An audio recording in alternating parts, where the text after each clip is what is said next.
一句答我，冇拖延症呢件事，冇拖延症呢件事，呢3個字唔存在咁樣。咁你可唔可以講下點樣為你嚟講係冇拖延症呢件事咧？咁其實拖延症對我嚟講就係點解你會拖延做一件事咧？即係其實嗰件事你唔係好想去做啦，或者你冇乜熱情去做啦，甚至嗰樣嘢係你唔需要去做，嗰樣嘢冇發生嘅時候咧，其實嗰樣嘢係你唔需要做。因為事實上你回顧翻生命啊，覺得有啲嘢係應該一定要做嘅，然後你發現你真係冇做到喎，當時其實而家依然活得好好的。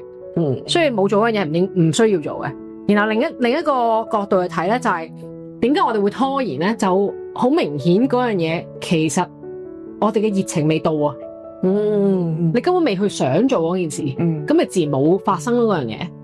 咁咪 it's okay。直到嗰樣嘢嗰個臨界點，去到你個熱情嘅臨界點，你真係要做，非做不可啦。自然嗰樣嘢就即刻會發生。